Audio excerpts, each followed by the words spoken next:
സംഘപരിവാറിന്റെ ഉദ്യോഗസ്ഥർക്ക് പോലീസ് മേഖലയിൽ പ്രവർത്തിക്കാൻ കഴിയുക എന്ന് പറഞ്ഞാൽ തന്നെ വളരെ അപകടകരമായ കാര്യമാണ്. ഈ ADGPയുടെ പല പ്രസ്താവനകളും നമ്മുടെ മുമ്പിലുണ്ട്. എലത്തൂർ ട്രെയിനിൽ സ്ഫോടനമോ ഉണ്ടായ ഘട്ടത്തിൽ നടത്തിയ പ്രസ്താവന നമ്മുടെ മുമ്പിലുണ്ട്. പല ഘട്ടങ്ങളിലും സംഘപരിവാറിന്റെ കുഴലൂത്തുകാരായി മാറിയ ഉദാഹരണങ്ങൾ നമ്മുടെ മുമ്പാകെയുണ്ട്. അതുകൊണ്ട് ഇത് അപകടകരമായ ഒരു പ്രവണതയാണ്. ഇത്തരം സംഭവങ്ങൾ ഒരിക്കലും വെച്ചു പൊറുപ്പിക്കാൻ കഴിയില്ല. ഇപ്പൊ മലപ്പുറത്ത് നേരത്തെ SP ആയിരുന്ന സുജിത് ദാസിനെ കുറിച്ചുള്ള വിഷയങ്ങൾ നമ്മുടെ മുമ്പിലുണ്ട്. അവിടെ സ്വർണ്ണക്കടത്തും മയക്കുമരുന്ന് വേട്ടയും ഒക്കെയായി ബന്ധപ്പെട്ട് വലിയ ഡീൽ നടന്നതായി മനസ്സിലാക്കാൻ സാധിക്കുകയാണ്. സ്വർണ്ണക്കടത്ത് നടത്തുന്നവരുമായി ഡീൽ നടത്താൻ ഈ ക്രമസമാധാനവും പാലനം നടത്തുന്നവർക്ക് ഉണ്ടാകുന്നു എന്ന് പറഞ്ഞാൽ എത്ര അപകടകരമായ കാര്യമാണത്. താമിർ ജിഫ്രിയുടെ കൊലപാതകവുമായി ബന്ധപ്പെട്ട് ഇത്തരം വിഷയങ്ങൾ നമ്മുടെ മുമ്പിലുണ്ട്. ഞാൻ ആ വീട്ടിൽ പോയിരുന്നു.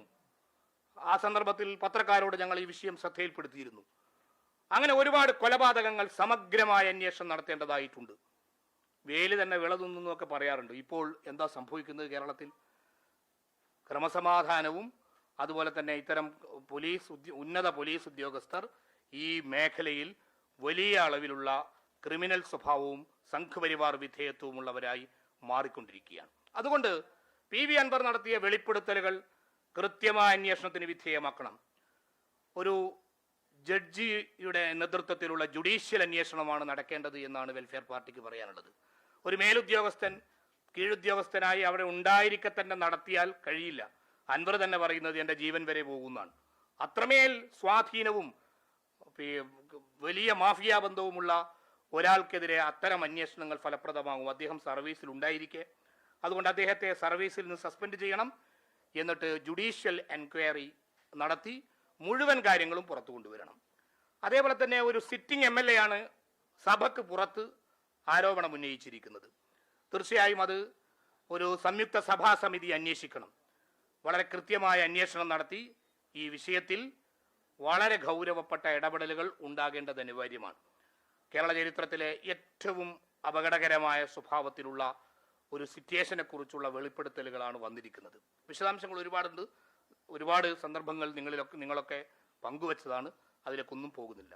വലിയ വലിയ മാഫിയ പ്രവർത്തനങ്ങൾ, വലിയ സാമ്പത്തിക അഴിമതികൾ, മരം മുറികൾ, ഭൂമി കൈയടക്കൽ, അങ്ങനെ പലതുമായി ബന്ധപ്പെട്ട ആരോപണങ്ങൾ വരികയാണ്. ഇതിനെ സൂക്ഷ്മമായി അന്വേഷിക്കണം.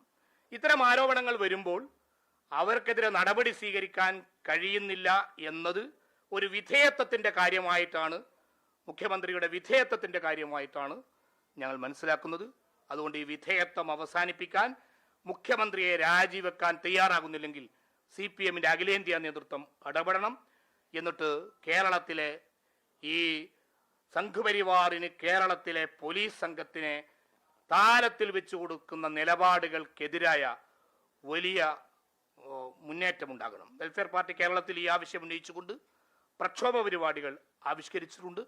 മണ്ഡലം തലങ്ങളിൽ പ്രതിഷേധ പരിപാടികൾ തീരുമാനിച്ചിട്ടുണ്ട്.